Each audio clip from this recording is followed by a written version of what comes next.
Hey there, welcome to Chasing Life. You know, when Ozempic first hit the market in 2017, it was the start of a revolution. The medication, approved to treat type 2 diabetes, was also helping people lose weight, sometimes a lot of it, and that fact did not go unnoticed. The drug seemed to usher in a paradigm shift in the field of weight management. Other GLP receptor agonists, as they are called, soon followed. Wegovy, Mounjaro, Zepbound. They helped millions of people do what they had been unable to do before, lose weight, seemingly without effort. So demand for them surged, no surprise, and since their widespread use, so has our understanding of them. The landscape has changed a lot since we first reported on these drugs on Chasing Life. So today, we're bringing back my friend and colleague, Meg Tirrell, who has been covering them since the start.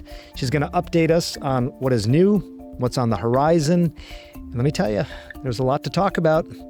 I'm CNN Chief Medical Correspondent, Dr. Sanjay Gupta, and this is Chasing Life.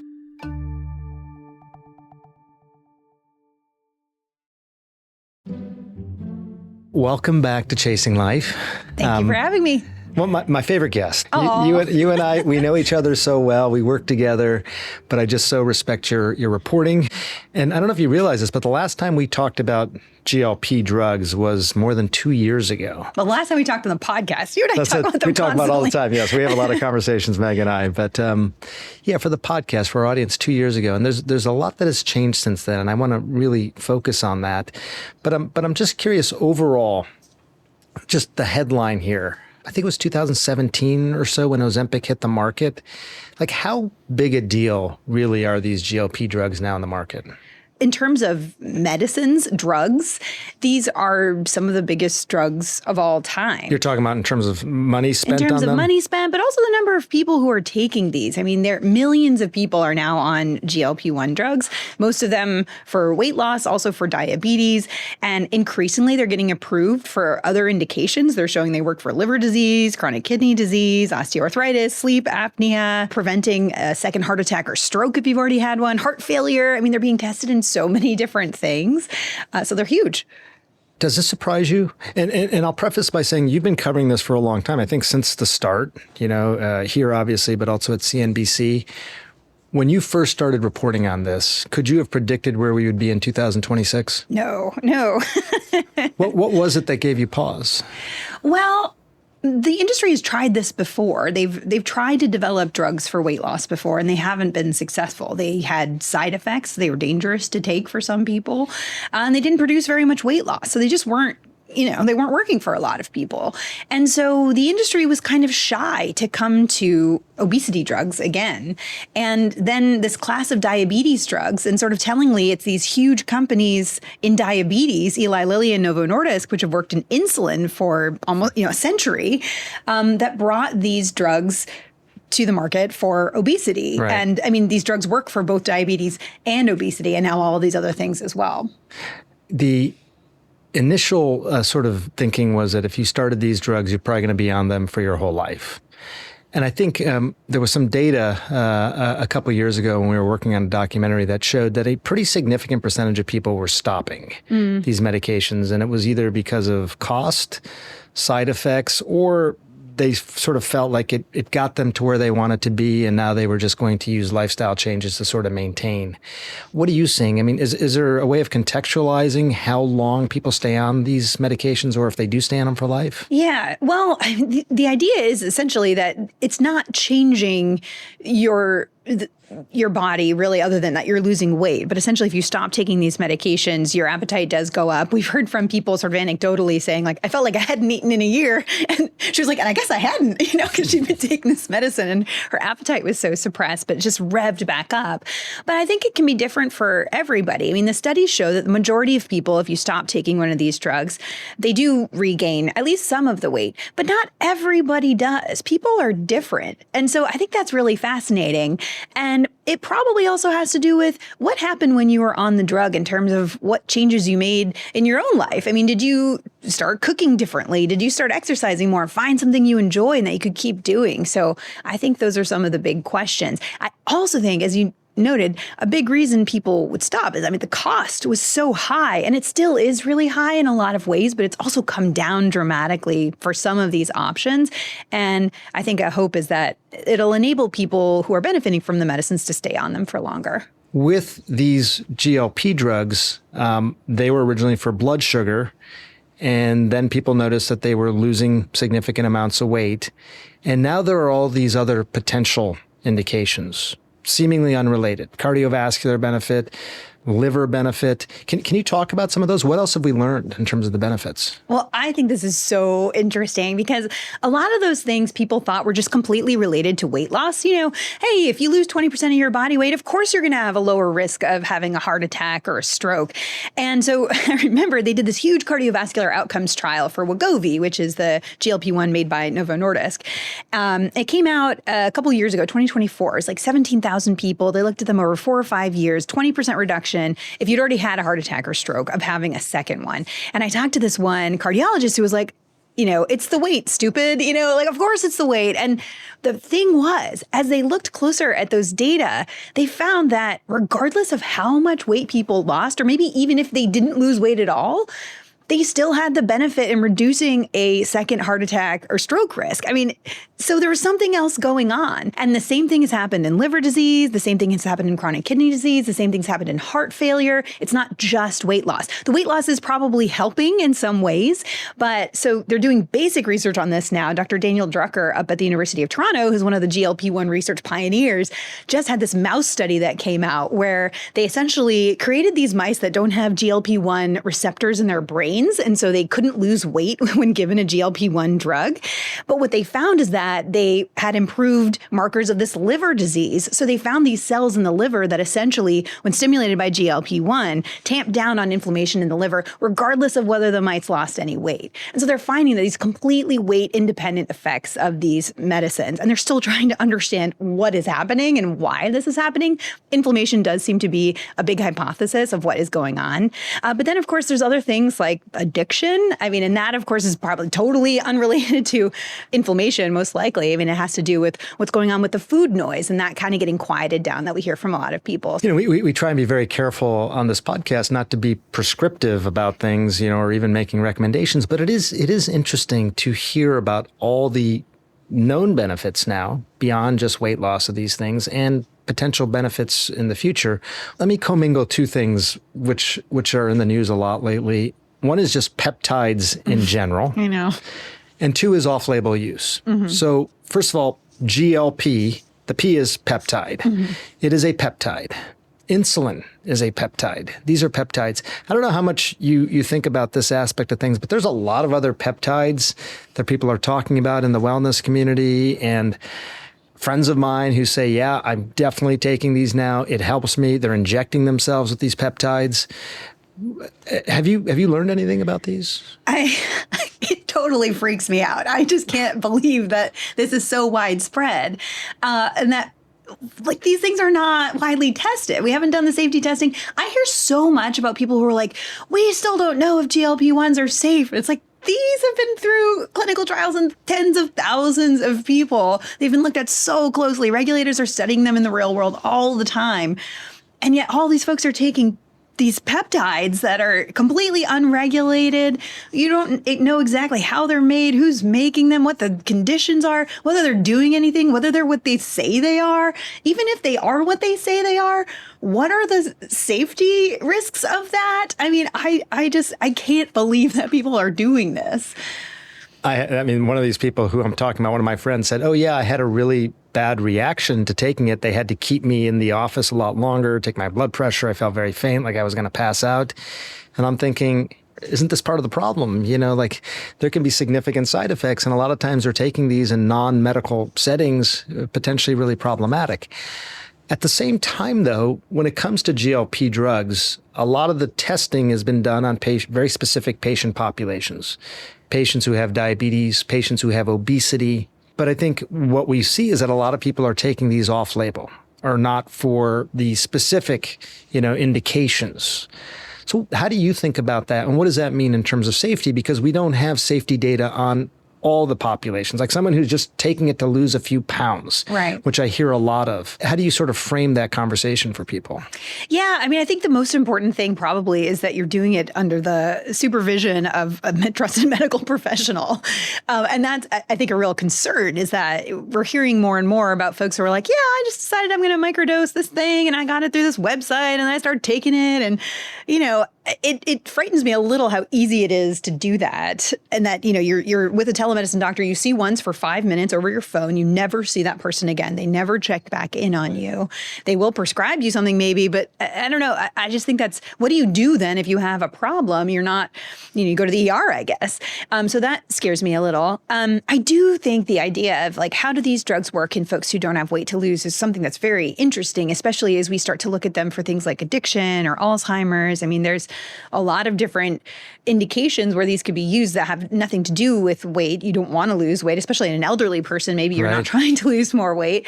And so I think that's very interesting. And the companies, when you think about it for sort of these cosmetic purposes, I just have a few pounds to lose, they've really stayed away from that. I mean, that is, even though it is a huge market and probably a huge number of people who are taking these medicines, they haven't tested that. It's just not where they are.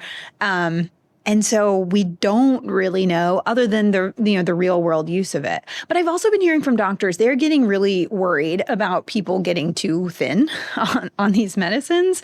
And I even talked to one doctor who was just saying, even, looking at some folks in Hollywood, I mean, looking at, the modeling world, like thin seems to be having this, resurgence, this extreme thinness. And I think that is worrying to a lot of people.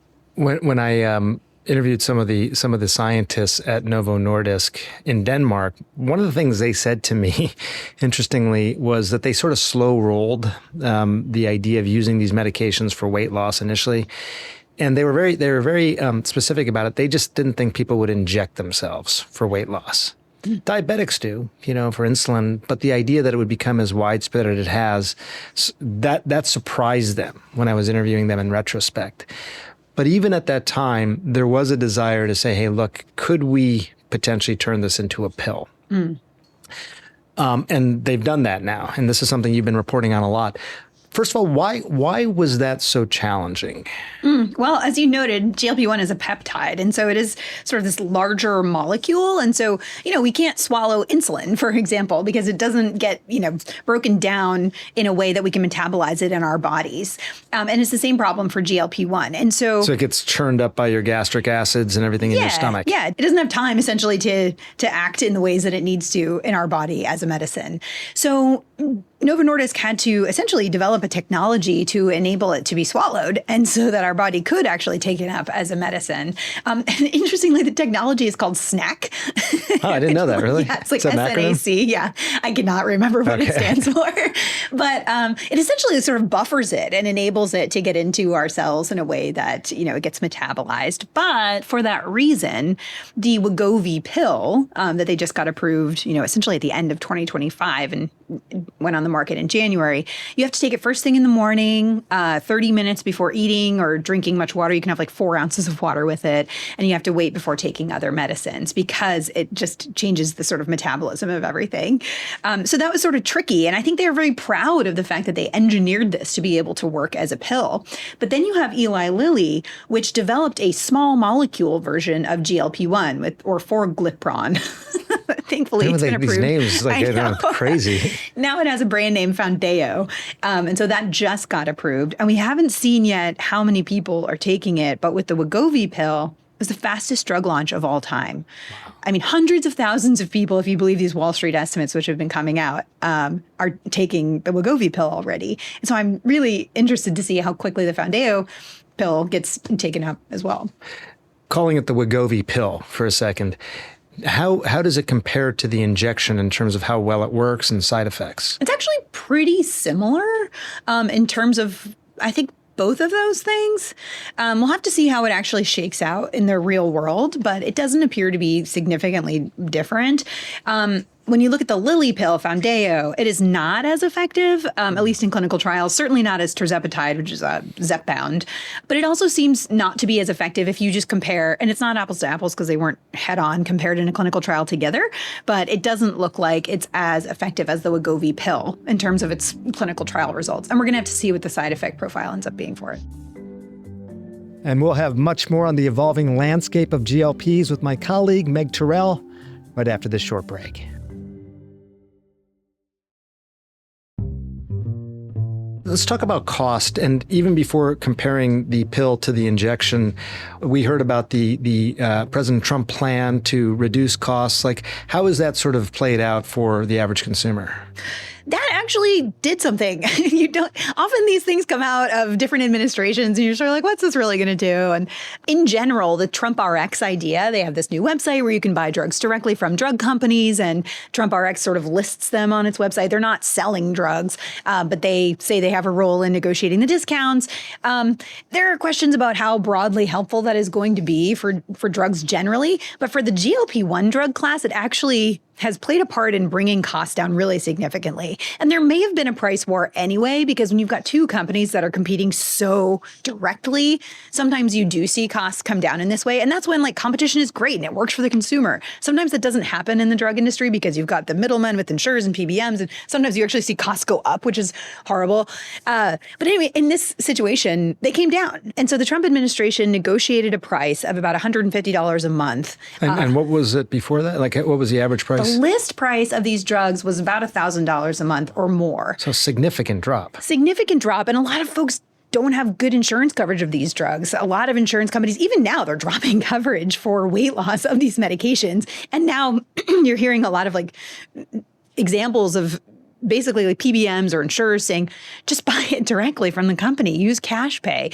So it's kind of, it's interesting that there's all these new ways of sort of paying for these drugs, but $150 a month out of pocket, but it's only for the lowest doses of the medicines. So most people start on this low dose, but then move up over time. And so you're going to be paying more over time. I think the highest price is around $350 a month, which is not insignificant. It's a huge amount to be paying out of pocket, but it is a lot lower than $1,000. Less than that when it was.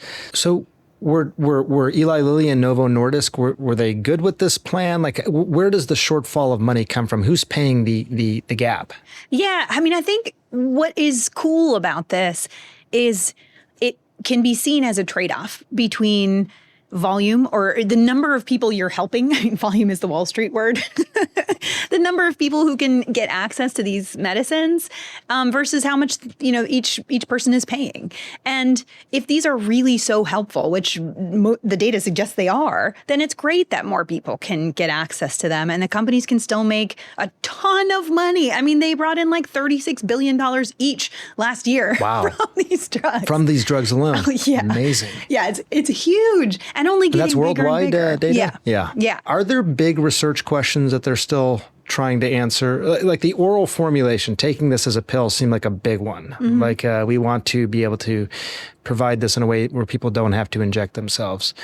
What do you sort of see coming down the pike? What are the big questions they're still trying to answer or developments they're trying to achieve?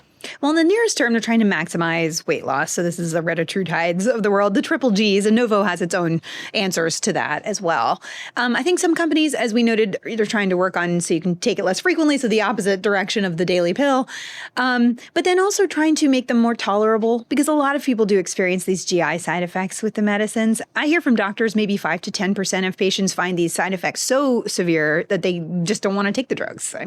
So that's something that companies are trying to work on as well. We've also heard when people lose a lot of weight, particularly very quickly, and if they're not doing weight training along with it, and depending on what their diets are, they can lose a lot of lean muscle mass too. They lose their muscle. And this happens when people lose weight in any way. You lose a lot of weight quickly on a diet, you might also lose a lot of lean muscle mass too. Right. But some companies are working on ways to try to preserve lean muscle mass while you lose your fat mass. I had one R&D executive say, we're going to make everybody hot, because they were working on preserving muscle. Thin and strong. Yeah.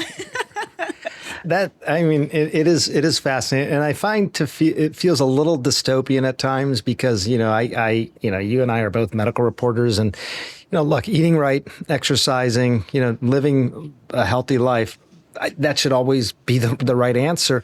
At the same time, we realize it doesn't work for everybody. So these drugs can play a role, but they've probably taken an outsized role in all this.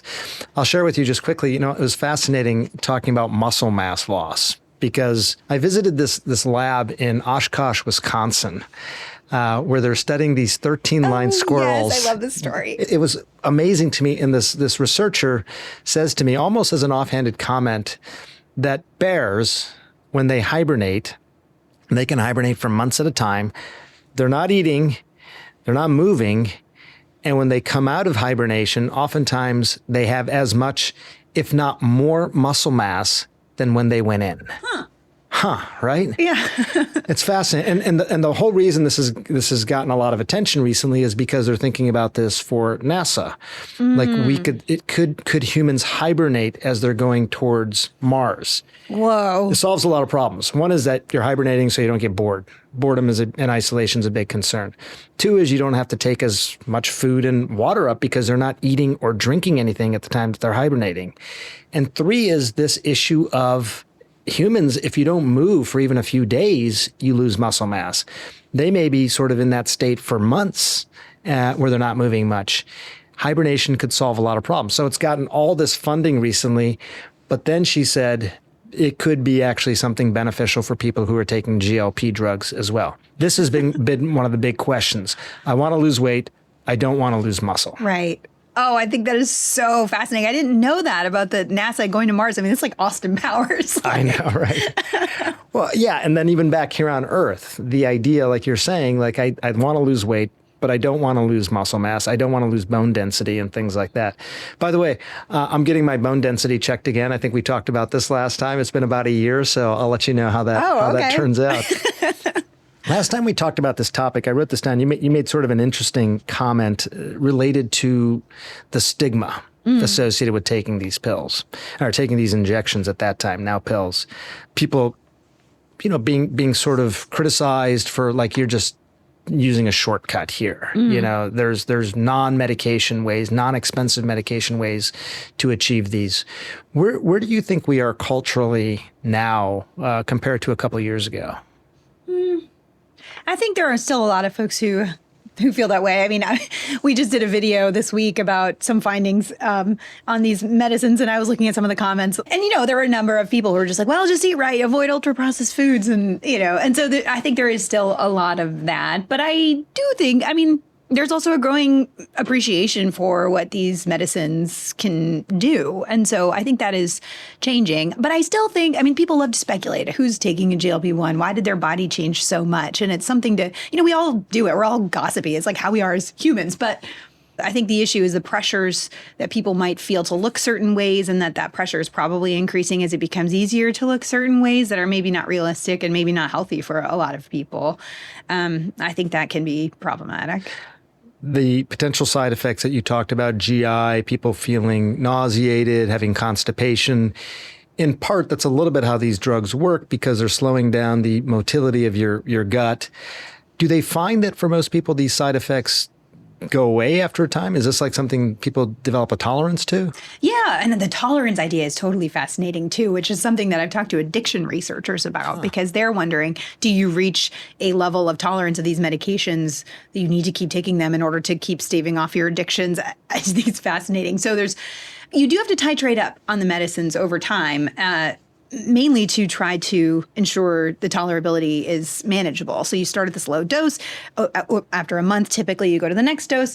And, sometimes people can stay at a certain dose and that works for them. Some people have to get to the highest dose and stay there. We do see that there typically is a plateau. People stop losing weight at a certain point with these medications. They don't just lose and lose and lose. They can't wither away to nothing, right? Yeah. And, sometimes that might happen before somebody's lost as much weight as they want to lose. I also hear from doctors that some people want to lose an unhealthy amount of weight. And so then the doctors are having these conversations like, hey, I know you weighed 105 pounds in college or whatever, but that doesn't mean you should weigh that now. And so trying to have those conversations too about what's healthy and what's not. But Yeah, people typically do seem to get used to the side effects, and then you go up again and you might experience them again. So are there other things that doctors are concerned about? Yeah, I mean, there can be other side effects, like people sometimes have hair loss. And in the retatrutide trials, we saw large numbers of people with this sort of prickling skin condition that they felt when they were taking the medicine. There's also a very rare eye condition called NION. It can be kind of like sudden vision loss in one of your eyes. And so it's very rare, but it is something that can happen. People worry about the thyroid. And so that's something to monitor. And then, of course, there have been things like gastroparesis. So this sort of paralyzed gut. Yeah, exactly. Yeah. And so, these are drugs. I think about possible side effects when I take ibuprofen. So I think people need to be cautious. Just, again, people should always be mindful if they're putting anything into their bodies. So what are you hearing in your just own circles of friends and just being out there as a reporter? The sort of reaction to these medications, are they just now part of regular culture here in the United States? I think in some ways they are, and in some ways they're not. I mean, an increasing number of people who I know are taking them. People who might have been resistant to taking them before. I have older people in my life whose doctors felt like the drugs hadn't been studied for long enough, even just a couple of years ago, whose doctors now are saying, okay, they're fine, like you would benefit from being on this. And I like to hear about how people are taking them. A number of people I know have said either their doctor has required that they start weight training before they go on these medicines so that they establish that pattern. They know that they can do it while they're doing it. I think that's really great. Other people I've heard even just by themselves, they wanted to take these medicines and they're like, I'm going to start weight training before I take the medicines so that I establish that sort of pattern and I know that I can do it. And I think that's so healthy and great. I even think about it for myself. I'm like, these medicines have so many different benefits. Should I be microdosing a GLP-1? And what do you think? I don't know, but I also think my diet isn't perfect, my exercise isn't perfect. Not that it needs to be perfect, but I also think I need to take a page out of those folks' books and get to a point where I'm really consistent with those kinds of things and assess where I am. And if I still feel like I need help or I could benefit in some way, talk to a doctor about it, Yeah, I'm the same way. And it's funny, I think a lot of people just sort of look at the cardiovascular benefits. I have a strong family history of heart disease. I worry about dementia. I have dementia in my family. And so I'm not taking these medications, but there's a part of me that wonders if I'm missing out now because of these, will I look back 10 years from now and say, gosh, I could have maybe helped, if not prevent, at least stall, the onset of some of these diseases. I feel like that's an increasingly big part of the conversation. Yeah. And the problem is we don't know until we know. Right. And even though these drugs have been around for a long time, they're pretty well understood. It doesn't mean that they're completely benign. And, would we find if, a certain population is taking them that, something bad happen if you were taking them? So it's not only one direction. There is a risk benefit. And so, 2 years from now, what do you think this market looks like? I hope we have a lot more information about what these drugs are doing. The big companies are finally running the trials in alcohol addiction and nicotine and opioids and cannabis. From the business perspective, that's a market drug companies are like, we don't really do that. It just hasn't been financially successful for us. And so we're not touching it. Now they're in it. They're running these big clinical trials. And could this possibly really help people? That would be wonderful. So I hope we see that. I hope we see good results in the brain health space. So I'm hoping we see benefits there. But I just hope we keep learning about these and that, we have enough doctors and enough people overseeing care that people can do it in a way that's safe. I love your reporting. I always appreciate the chance to talk to you. And I think the entire audience always learns something. So thank you. Oh, likewise. Thank you. Appreciate it. That's our show for today. I hope you learned something. I certainly did. I know I got a lot out of it. And a big thanks again to my colleague here at CNN, Meg Tirrell. Please join us next week.